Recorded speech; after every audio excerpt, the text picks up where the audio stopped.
నష్టం చేస్తుందని చెప్పి మనం జాగ్రత్తగా ఉండే ప్రేమ. ఎందుకు అనంటే వాళ్ళ ఉద్దేశాలు, మనం పేదరికంలో ఉన్నప్పుడు మనల్ని పట్టించుకోనటువంటి వారు, మనం ఆకలితో ఉన్నప్పుడు ఆహారం పెట్టినటువంటి వారు, మన వస్త్రం లేనప్పుడు వస్త్రం ఇవ్వనటువంటి వారు, వారు ఏది కూడా మనకు సహాయపడినటువంటి వాళ్ళు, మనం అభివృద్ధి చెందిన తర్వాత వాళ్ళు వచ్చి నా అల్లుడు, నా కుమార్తె, నా బిడ్డ, నా బంధువు అని చెప్పుకుంటే అది మోసకరమైనది అనేటటువంటిది కూడా మనము జ్ఞాపకము చేసుకోవాలి. బీదవారింట్లో ఏముంటది? ప్రేమ ఉంటుంది. ఉన్నవారింట్లో, ఆర్థికంగా అభివృద్ధి చెందినటువంటి ఇంట్లో ఏముంటది? అహంకారము, అసూయ.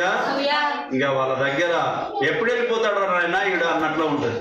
వాళ్ళ ఇంటికి వెళ్ళిపోతే, బీదవాడి ఇంటికి వెళితే ఎట్లుంటుందంటే ఉండు అని చెప్పి ప్రేమ. వాళ్ళ దగ్గర తిన్నికే లేకుండొచ్చు, ప్రేమ ఎక్కువగా ఉంటుంది. ఉన్నవాడి దగ్గర డబ్బు ఎక్కువ ఉంటుంది కానీ సమయం లేకుంటుంది, ప్రేమ లేకుంటుంది. ఏదో నువ్వు తీసుకొని వెళ్ళిపో అన్నట్టుగా ఉంటుంది. కాబట్టి మనము ఎప్పుడూ ఎవరు చూపనటువంటి ప్రేమను మనం చూపిస్తే నమ్మవద్దు. అలాంటి ముద్దు పెడితే నమ్మవద్దు. నమ్మి నమ్మి మనుషులను నీవు నమ్మి నమ్మి పలుమార్లు మోసపోయావు, పలుమార్లు మోసపోయావు. ఇలా ఎంతకాలమో నీవు సాగిపోదువు. నా యేసయ్యను నమ్మిన ఎడల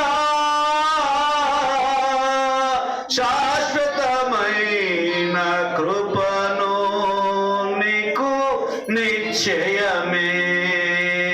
మనుషులను నమ్మడం కన్నా యెహోవాను ఆశ్రయించడం ఎంతో మేలని చెప్పి దేవుని వాక్యం సెలవిస్తూ ఉంది. కాబట్టి నా ప్రియమైనటువంటి సహోదరి సహోదరులారా, మనుషులందరిలో కూడా స్వార్థం లేకుండా ఉండదు అని చెప్పి జ్ఞాపకం చేస్తాను.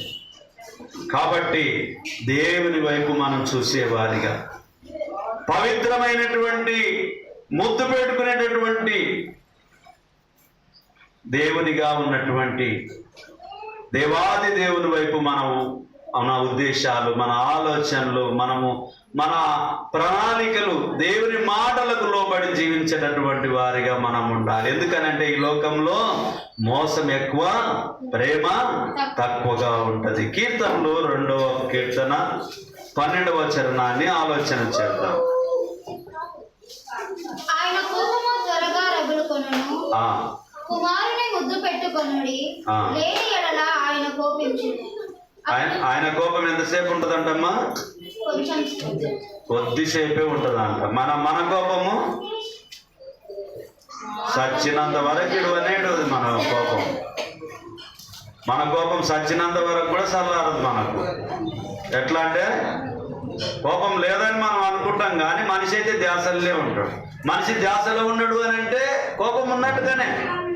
కాకపోతే మనం ఎగబడి కొట్టలేము, గుద్దలేము కానీ, తిట్టలేము కానీ, ఎవరైతే పొరపాటు చేసిందనంటే ఆ పొరపాటు చేసినటువంటి వ్యక్తి మనలో జ్ఞాపకం ఉన్నాడు అని అంటే ఇంకా మనలో కోపం ఉంది, ఇంకా మనం ప్రేమించలేదు, ఇంకా మనం క్షమించలేదు అనేటటువంటిది జ్ఞాపకం ఉంచుకోవాలి. ఎందుకు ఈ మాట మనకు? ఆయన కోపము త్వరగా రగులుకొనును, కుమారుని ముద్దు పెట్టుకొనుడి, లేని ఎడల ఆయన కోపించును, అప్పుడు మీరు త్రోవ తప్పి నశించెదరు.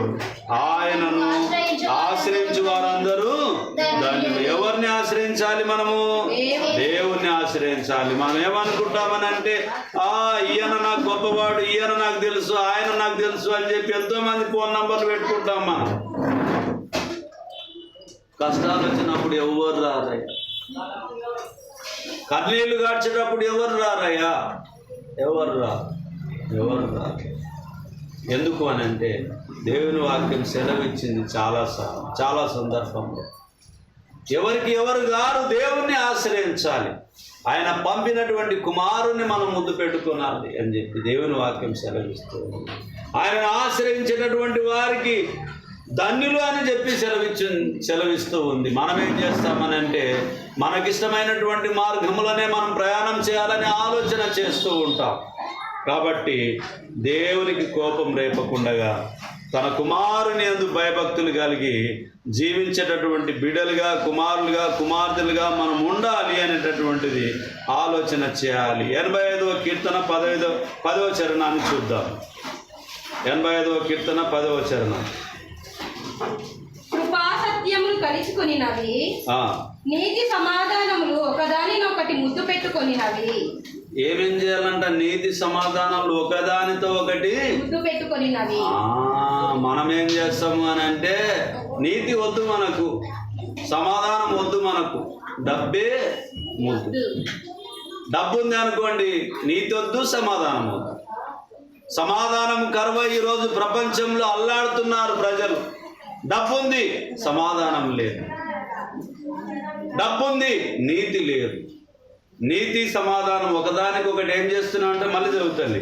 కృపా సత్యములు కలుసుకొనినవి, కృపా సత్యములు కలుసుకొనినవి, నీతి సమాధానములు ఒకదానినొకటి ముద్దు పెట్టుకొనినవి. నీతి సమాధానములు ఒకదానితో ఒకటి ముద్దు పెట్టుకొనినవి. చూడండి ప్రియుల, నీతి సమాధానం ఎప్పుడైతే మనం ముద్దు పెట్టుకునేటటువంటి వారిగా, నీతిని ప్రేమించే వారిగా, నీతిని ఎంబడించే వారిగా, సమాధానాన్ని ఎంటబెట్టుకునేటటువంటి వారిగా మనం ఎప్పుడైతే ముద్దు పెట్టుకొని ఉంటామో, నీతి సమాధానం ఎవరితోటి ఉంటే వాళ్ళు గొప్పవాళ్ళు. ఎందుకంటే ఇక్కడ రాయబడింది, కాబట్టి మీరు ఆయన రాజ్యమును నీతిని మొదట వెతుకుడి, అప్పుడు అవన్నీ మీకు అనుగ్రహింపబడును. మనం ఏమైతే అడిగితే దేవుని చిత్తమైనవి మనకు అనుకరింపబడతాయి. కానీ మనం ఏం చేస్తామని అంటే ప్రతిరోజు మన జర్నీ ఏం జరుగుతుంది అని అంటే డబ్బు మీద మాత్రమే. అది అన్యాయమైనా, తప్పైనా, ఒప్పైనా, ఏమైనప్పటికీ నాకు డబ్బు కావాలనేటటువంటి ప్రపంచంలో మనం తిరుగుతూ ఉన్నాం.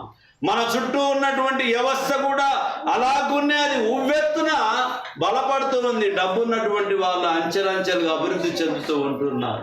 నీతిమంతులకు అనేకమైనటువంటి శ్రమలు కలుగుతూ ఉంటున్నాయి, ఇబ్బందులు కలుగుతూ ఉంటున్నాయి, శోధనలు కలుగుతూ ఉంటున్నాయి. నీతిమంతులను ఎవరు నమ్మడం లేదు, అందరూ తిరస్కరిస్తూ ఉన్నారు.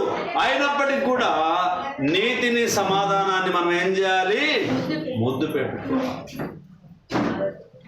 మన పిల్లల్ని మాత్రం ముద్దు పెట్టుకుంటాం కానీ నీతి సమాధానాలని మనం ముద్దు పెట్టుకోవడానికి ఇష్టము పడము అనేటటువంటి జ్ఞాపకం ఉంచుకోవాలి. కాబట్టి నా ప్రియమైనటువంటి సహోదరి సహోదరుల, మన ఆలోచనలు, మన ఉద్దేశాలు దేవునికి అనుకూలమైనవే కావా. ఓర్ప కూడా ఏం చేసింది? తన అత్తను ముద్దు పెట్టుకున్నది. వెళ్ళిపోయింది ఆమె. రూతు ఏం చేసింది? తన దగ్గరనే, రూతమ్మ ఏం చేసింది? తన దగ్గరనే, తన అత్త దగ్గరనే. మరి రూతమ్మ జీవితంలో దేవుడు ఏం చేసిండు? గొప్ప కార్యం చేసిండు. మరి యేసు ప్రభు వారు జన్మించగలిగినటువంటి వంశంలో ఆమెను వాడుకున్నాడు అనేటటువంటి జ్ఞాపకం ఉంచుకోవాలి. ఎవరు ఈ లోకంలో బలహీనులుగా ఉన్నప్పటికీ, తిరస్కరింపబడినటువంటి వారిగా ఉన్నప్పటికీ దేవుడు మహోన్నతుడు. ఆయన చాటును నివసించడము ధన్యులమైనటువంటిది జ్ఞాపకం ఉంచుకోవాలి. సామెతలు 24:26 చూద్దాం పిల్లలు. సరైన మాటలతో ప్రత్యుత్తరం ఇచ్చుట పెదవులతో ముద్దు పెట్టుకున్నట్టుండును. మళ్ళీ చదువుతుంది. సరైన మాటలతో ప్రత్యుత్తరం ఇచ్చుట పెదవులతో ముద్దు పెట్టుకున్నట్టుండును. ఆ మాటలు కూడా మనం సరిగ్గా మాట్లాడితే ముద్దిచ్చినట్టుగానే అన్నాడు. ఏం చేసినట్లమ్మా? ముద్దిచ్చినట్టుగానే. అంటే మన జవాబు ఎట్లుండాలి? సరిగా ఉండాలి, రాంగుగా ఉండకూడదు. ఫోన్ నంబర్ అడిగినారు అనుకోండి, వాళ్ళకు తెలియనటువంటి వాళ్ళకు రాసిచ్చే విధానము లేదంటే కొట్టించే విధానం చేయాలి, హెల్ప్ చేయాలి. త్రోవ తప్పినరు, కొత్తగా వచ్చిండ్రు, మేము ఈ త్రోవలో పోవాలనుకుంటున్నాము, మేము త్రోవ తప్పిపోయినామనంటే ఆ త్రోవను మనము చూపాలి అని చెప్పి నిర్లక్ష్యంగా మాట్లాడినామనుకో, అది దేవుని చిత్తము కాదు. ఎందుకు అని అంటే మన ప్రవర్తన, మన నడవడిక, మన జీవిత విధానము, క్రియలేనటువంటి విశ్వాసము మృతమని చెప్పి దేవుని వాక్యం సెలవిస్తుంది. ఈ ముద్దులో ఇన్ని అర్థాలను పరిశుద్ధ గ్రంథంలో రాసి ఉంచబడి ఉంటున్నావనేటటువంటిది గమనించాలి. జనరల్గా మనం మాట్లాడుకుందాం ఇప్పుడు. ఎందుకనంటే ఈ లోకంలో తల్లి ముద్దు, తండ్రి ముద్దు, అన్నదమ్ముల ముద్దులు, అలాగునే కుటుంబం అవతాతల ముద్దులు, బంధువులు స్నేహితుల ముద్దులు ఇవల్ల జనరల్గా జరుగుతూ ఉంటున్నాయి. కానీ ఎక్కువగా ఆకర్షితులు దేనికి అవుతున్నారు ఈ లోకంలో? పాపం అనేటటువంటి ముద్దుకు ఆకర్షితులవుతూ ఉంటున్నారు. అది పాపమని తెలుసు, కానీ వాటికి ఆకర్షితులు అవుతూ ఉన్నారు. ఒక సహోదరి తాను ప్రేమించింది, ఒక యవనస్తుని ప్రేమించింది. ఇంట్లో వాళ్ళకు తెలుసు, ఇక్కడ ఇంట్లో వాళ్ళకు తెలుసు, ఇద్దరు ప్రేమించుకుంటున్నారు. ఆ అబ్బాయికి చక్కటి సంబంధం వచ్చింది, కట్నం బాగా వచ్చింది, పెళ్ళికి ఓకే చేసుకున్నాడు, పెళ్ళి కూడా చేసేసుకున్నాడు. ఈమెతో నటన చేస్తూ పెళ్ళి కూడా చేసేసుకున్నాడు. పెళ్ళి కూడా చేసేసుకున్న తర్వాత ఆమెకు ఒకరోజు ప్రేమించినటువంటి ఆమెకి ఏమైంది, ఒకరోజు విషయం తెలిసింది. విషయం తెలిస్తే ఆమె ఏం చేసింది, ప్రశ్నించి నన్ను ప్రేమించి ఇంకోరిని నువ్వు పెళ్లి చేసుకుంటావా అని అంటే, ఏం లేదు, నీవంటేనే నాకు ఇష్టము, నీవంటేనే నాకు ఇష్టము, వేరేవా ఆమెను పెళ్లి చేసుకున్న అంతే మా ఇంట్లో బలవంతంగా అని చెప్పి అట్లా నాటకంగా చాలా రోజులు, చాలా నెలలు గడిపాడు. గడిపి ఈమె టార్చర్ అని అంటే నన్ను పెళ్లి చేసుకుంటావా లేదా అనేటటువంటి టార్చర్ వచ్చేసరికి అతడికి ఒక ఆలోచన వచ్చింది, మోసకరమైన ఆలోచన వచ్చింది. ఏమొచ్చింది? ఈమెను ఏ విధంగా అయినా కానీ చంపాలి, హత్య చేసేయాలి, అంతే. హత్య చేయడం వల్ల నా సమస్యకు పరిష్కారము లభిస్తుంది, నేను నా భార్య దగ్గర హ్యాపీగా ఉండొచ్చు అని అనుకున్నాను. మెడికల్ షాప్లో పనిచేస్తున్నటువంటి యవనస్తుడు,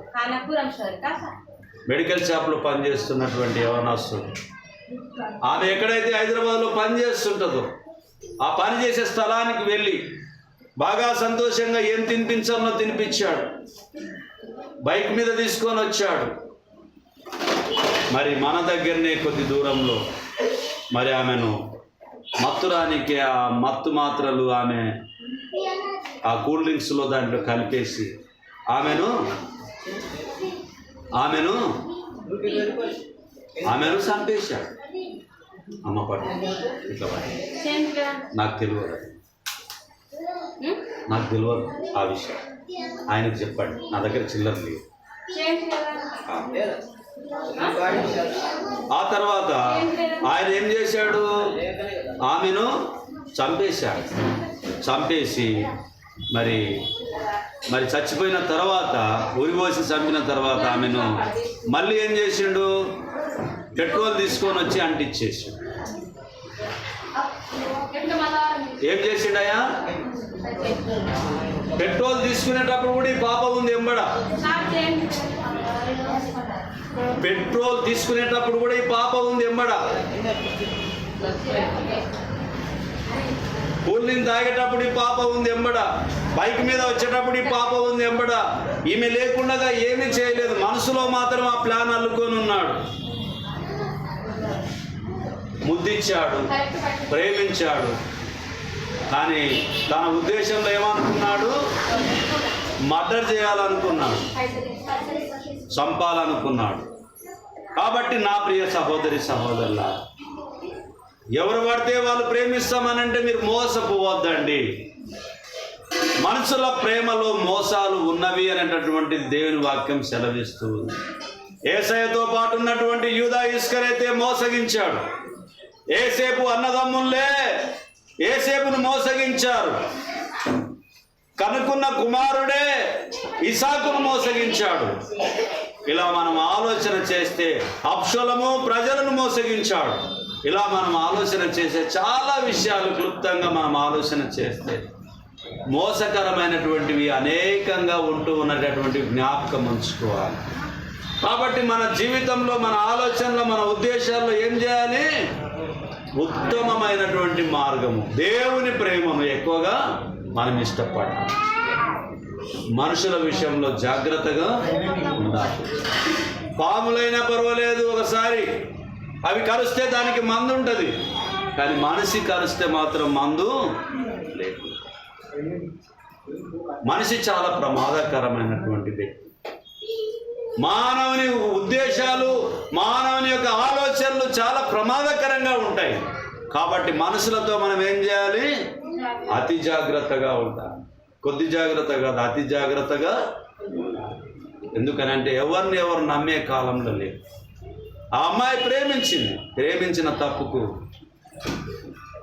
భోజనం చేశారు, బిర్యానీ తిన్నారు, హోటల్లో తిరిగినారు, ప్రేమతో ఉన్నారు, అన్నీ చేసి నమ్మించి ఆ అమ్మాయిని ఏం చేశాడు? అలాంటి ప్రజల మధ్యలో ఉన్నటువంటి జనమై ఉంటున్నాము. దయచేసి మీ తల్లిదండ్రులు మీకు ఇష్టమైనటువంటి, వాళ్ళకి ఇష్టమైనటువంటి పెళ్ళిని మీరు చేసుకోండి, కానీ మీకు ఇష్టమైనటువంటి పెళ్ళిళ్ళు చేసుకొని మీరు బాధపడకండి. తర్వాత ఎవరికెవరు గారు కులంలో తీసుకొని వస్తే, తెలిసిన వాళ్ళు తల్లిదండ్రులు తీసుకొని వస్తే ఏం చేస్తారని అంటే, మీకు నలుగురు మాట్లాడేటోళ్ళు వస్తారు, నీ సంగతి ఎంతో చూస్తామని అంటారు. కానీ మీ అంతకు మీరే చేసుకున్నారు అనుకోండి, పొద్దున్నే వాట్సాప్లో ఫేస్బుక్లో మీ ఫోటోలు చూస్తాము, పెళ్ళి అయిపోయిందని అనుకుంటాము. మీరేమనుకుంటారు? మేము ఏదో విజయం సాధించినామని అనుకుంటారు. ఇంకా అయిపోయింది, మేము పెళ్లి చేసుకున్నాం, హ్యాపీ జర్నీ అని అనుకుంటాం. అప్పుడే ప్రారంభమైంది. మీరు ఒక హ్యాపీ అయినటువంటి గుంతలో పడి ఉండాలని అర్థమైపోతుంది. ఎందుకనంటే మీ వైపు ఎవరు లేకుంటారు, వాళ్ళ వైపు ఎవరు లేకుంటారు. ఆర్థిక వనరులు లేని కాడ ప్రేమ అనేటటువంటిది ఎప్పుడు కూడా నిలువ. కాబట్టి ప్రేమ అనేటటువంటిది లోకంలో ఆకర్షితమైనటువంటి ప్రేమ మాత్రమే నడుస్తూ ఉంది. శాశ్వతమైనటువంటి ప్రేమ లేదు. ఎవరి దగ్గర ఉంది శాశ్వతమైన ప్రేమ? దేవుని దగ్గరనే ఉంది. కాబట్టి తల్లికున్నదా, తండ్రికున్నదా నీ అన్నదములకైనా కన్న బిడ్డలకైనా నీ ప్రేమ లేదు యేసయ్యా. యేసయ్యా, యేసయ్యా మంచి యేసయ్యా. యేసయ్యా, యేసయ్యా మంచి యేసయ్యా. తల్లికున్నదా, తండ్రికున్నదా నీ ప్రేమ జాలి యేసయ్యా. ఏ మంచి లేనటువంటి మనల్ని ప్రేమించాడు దేవుడు. ఏ మంచి లేనటువంటి మనల్ని, మన కొరకు ఘోర పాపులమైనటువంటి మన కొరకు తండ్రి అయిన దేవుడి లోకానికి కుమారుణ్ణి పంపించి ఉన్నాడు. కాబట్టి నా ప్రియమైనటువంటి సహోదరి సహోదరులారా, వాక్యం మన దగ్గర ఉంది, పరిశుద్ధ గ్రంథాలు మన దగ్గర ఉన్నాయి. వాక్యాన్ని ధ్యానించడం వల్ల మేలైన దాన్ని చేపట్టడానికి మనకు ఉపయోగకరంగా ఉంటుంది. దీన్ని మనం దూరంగా పెట్టడం వల్ల ఈ సమాజం అంతా కూడా మన చుట్టుపడుతూ ఉంటుంది. ఈ సమాజంలో మనము ఎవరు మనతో మంచిగా మాట్లాడితే వారి నుంచి ఏదో నష్టం ఉంది అని చెప్పేది మనం గ్రహించేటటువంటి వారిగా ఉండాలి. కాబట్టి పరిశుద్ధ గ్రంథాన్ని మనం ఏం చేయాలి? చదువుతూనే ఉండాలి, చదువుతూనే ఉండాలి, చదువుతూనే ఉండాలి. చదవడం వల్ల ఏమవుతుందంటే జ్ఞానం వస్తుంది. జ్ఞానం రావడం వల్ల ఏమవుతుంది అంటే ఇతరులతో మనం జాగ్రత్తగా ఉంటాం. ఈ లోకంలో జయించేటటువంటి వారిగా ఉంటాం. కాబట్టి జయించే వారినే దేవుడు ఇష్టపడతాడు, జయించని వారిని ఇష్టపడడు. కాబట్టి దేవుని వాక్య భాగాన్ని ఒక మాటను చూసుకొని వాక్య భాగాన్ని మనము ముగిద్దాము. రోమీలకు రాసిన పత్రిక 16వ అధ్యాయము 16వ వచనాన్ని ఆలోచన చేద్దాం. పవిత్రమైన ముద్దు పెట్టుకొని ఒకనికొకడు వందనములు చేయుడి. పవిత్రమైన ముద్దు పెట్టుకొని ఒకనికొకడు వందనములు చేయుడి. ఒకనికొకడు వందనములు చేయుడి. పవిత్రమైనటువంటి మాటలే మాట్లాడాలి. మనం పరిశుద్ధమైనటువంటి ప్రవర్తననే మనం జరిగించాలి. ఎందుకు అనంటే నీ కొరకు నా కొరకు ఆయన రక్తాన్ని మనకు చిందించి ఉన్నాడు. నిష్కలంకమైనటువంటి రక్తాన్ని చిందించి ఉన్నాడు. చిందించిండా లేదమ్మా? లేదా? ఏ యోహానయ్య చిందించిండా లేదా? మరి అమ్మా చిందించిండా లేదా? మరి మనం ఎట్లుండాలి? అప్పట్లాగానే ఉండాలనా, ఇప్పట్లాగా ఉండాలనా? పాత జీవితమే ఉండాలనా, నవీన స్వభావం ఉండాలనా? నవీన స్వభావం ధరించుకొని మనం ఉండాలి. ఎందుకు అని అంటే దేవుని వాక్యం మనకు సెలవిస్తుంది, పవిత్రమైనటువంటి ముద్దు పెట్టుకోవాలి. నీ పొరుగు వారితోటి సత్యమే మాట్లాడమని చెప్పి దేవుని వాక్యం సెలవిస్తుంది. పొరుగు వారితో ప్రేమతో మాట్లాడాలి. సమాధానము, నీతిని మనము ముద్దు పెట్టుకునేటటువంటి వారిగా ఉండాలి. కాబట్టి మన జీవితంలో ప్రేమ లేనటువంటి జీవితం వ్యర్థము అనేటటువంటిది జ్ఞాపకం చేస్తుంది. అందుకొరకే క్రీస్తు సంఘములన్నీ మీకు వందనములు చెప్పుచున్నవి. ఒకరినొకడు ఏం చేయాలి? పవిత్రమైన ముద్దు పెట్టుకోమని చెప్పి సెలవిస్తూ ఉంది. కాబట్టి మానవుల పద్ధతులను, మానవుల ఆలోచనలు మనం కలిగి ఉండకుండా దేవుని చిత్తాన్ని మాత్రం మనం కలిగి ముందుకు కొనసాగేటటువంటి వారిగా ఉండాలి. ఈ లోకంలో పెట్టేటటువంటి ముద్దులకు మనం ఏం చేయాలి? దూరంగా ఉండాలి. పాపం అనేటటువంటి ముద్దుకు దూరంగా ఉండాలి. వారి మాటలకు లోబడి మనం తొట్టిల్లకూడదు. ఒకవేళ తొట్టిల్లితే మన జీవితాలన్నీ కూడా పాడవుతాయి. ఎందుకనంటే యేసయ్యను అమ్ముకున్నాడు, మరి ఏసేపులు గుంతలో పాడేసేసిండు. అలాంటి వ్యక్తుల మధ్యలో మనం ఉంటూ ఉన్నాం. కాబట్టి ఇప్పుడు అప్పుడు ఉన్నారు, అలాగున్నారు. ఇప్పుడు ఉన్నారా లేదా? ఒకవేళ అప్పుడున్నారు, అప్పుడు జరిగినటువంటి సందర్భాలు మనకు సాదృశ్యంగా, మనకు మాదిరి కలగడానికి లేఖనాలు మనకు ఉంచబడి ఉంటున్నవి, ఛాయగా ఉంచబడి ఉంటున్నవి. అయితే ఇప్పుడు కూడా అలాంటి ప్రజలు ఉన్నారా లేదా? ఏమైనా మార్పు జరిగిందా? అందుకనే చాలా మంది పాటలు రాశారు. మార్పు చెందవా, మార్పు చెందవా, నీ బ్రతుకును మార్చుకోవా, అనుకూల సమయం ఇది అని ఎరిగి మారు మనసును పొందవా. ఎన్నాళ్ళు నీవు జీవించినా గాని ఏమున్నది లోకములో? ఎన్నాళ్ళు మనం జీవించినా కూడా ఏమున్నది ఈ లోకంలో? ఒక రోజు ఇడిచిపెట్టి వెళ్ళాల్సినటువంటి వారుగా ఉంటున్నాం. తీర్పు రోజు నీవు నేను లెక్కకు వచ్చినప్పుడు బలానమ్మకమైనటువంటి దాసురా, బలానమ్మకమైన దాసురాలా అని చెప్పి దేవుని చేత మెప్పు పొంది ఆయన ఇచ్చేటటువంటి మహిమ కిరీటాన్ని పొందుకోవడానికి నీవు నేను సిద్ధంగా లేకపోతే, ఎన్ని రోజులు చర్చికి వెళ్ళినప్పటికీ, ఎన్ని పాటలు మధురంగా దేవుణ్ణి మహిమపరిచినప్పటికీ మరి ఏమన్నా అవి అక్కడికి వస్తావే? మన క్రియలు ఒకవేళ సరిగా మనం చూసుకోకపోతే, దేవుని ఎదుట యోగ్యునిగా మనం ఉండకపోతే, పరిశుద్ధంగా మనం ఉండకపోతే ఒప్పుకుంటాడా? ప్రభువా ప్రభువా అని అనేకులు పిలుస్తారు, కానీ నీవెవడో నాకు తెలియదు అంటాడు. తలుపులు తెరిచి ఉండగానే బుద్ధి కలిగిన కన్నికలు లోపలికి వెళ్ళారు, బుద్ధి లేని కన్నికలు సావుకారు దగ్గరికి నూనెకు వెళ్ళారు. కాబట్టి మన జీవితము, దేవుని వాక్యము మన పాదములకు వెలుగై నడిపించాలి, కానీ మళ్ళీ అంధకారంలోకి మనం పోవడానికి వీలు లేదు. కాబట్టి మనం పవిత్రమైనటువంటి ముద్దు పెట్టుకొని పరిశుద్ధంగా జీవించాలి. ఒక్క మాట చూద్దాం ప్రియులారా, ఒక్క మాట చూద్దాం. తెస్సలోనికైలకు రాసిన మొదటి పత్రిక 5వ అధ్యాయము 26వ వచనాన్ని చూద్దాం. మొదటి తెస్స 5:26. సహోదరులారా, మా కొరకు ప్రార్థన చేయుడి, పవిత్రమైన ముద్దు పెట్టుకొని సహోదరులందరికీ వందనములు చేయుడి. ఏం చేయాలి? ఒకరి కొరకు ఒకరము ప్రార్థన చేసుకోవాలి. సహోదరు వచ్చి ప్రార్థన గురించి పాట పాడిందే లేదండి. అంటే ప్రార్థన ఉండడం వల్ల మనకు ఏవైతే ఈ లోకంలో ఉన్నటువంటి ఆటంకాలు, శోధనలతో వచ్చేవాడిని మనం తట్టుకోగలుగుతామని చెప్పి ఆ ప్రార్థనలో భావము, ఆ పాటలో భావము మనకు ఉంది. అంటే ఇక్కడ ఏం చేయాలి? ఒకరికొకరు వందనాలు చేసుకోవాలి, ఒకరికొరకొకరు ప్రార్థన చేసుకోవాలి. పవిత్రమైనటువంటి ముద్దు పెట్టుకునేటటువంటి వారిగా ఉండాలి.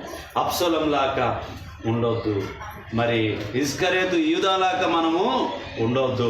పరిశుద్ధ గ్రంథంలో మోసగించినటువంటి వ్యక్తుల్లాగా మనము ఉండొద్దు.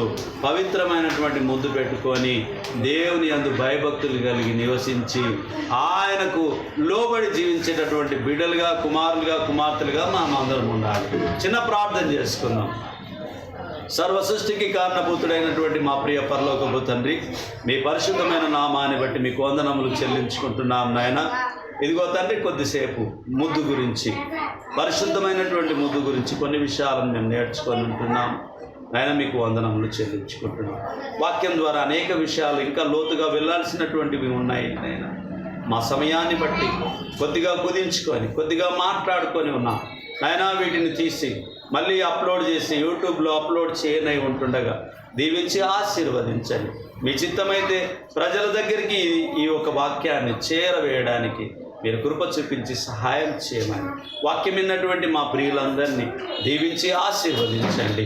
యూట్యూబ్లో వింటున్నటువంటి నాయన 186 మందిని నాయన, ఆ కుటుంబాలను మీరు జ్ఞాపకం చేసుకోమని, సమస్తము నాయన మీ కంచె, మీ కాపుదల భద్రత వంచి మీ చిత్తాన్ని మా పట్ల నెరవేర్చి నాయన, ఈ లోకంలో మీకు మాదిరికరంగా మేము జీవించడానికి, మీ చిత్తాన్ని ఈ లోకంలో జరిగించడానికి మాట చేత, క్రియ చేత, నడక చేత, చూపు చేత నాయన మేము తప్పిపోతున్న ప్రతి విషయంలో నాయన మీరు మమ్మల్ని ప్రేమించి క్షమించి మా పాపములను పరిశుద్ధపరిచినందుకు మీకు వందనములు తీసుకుంటున్నాం నాయన.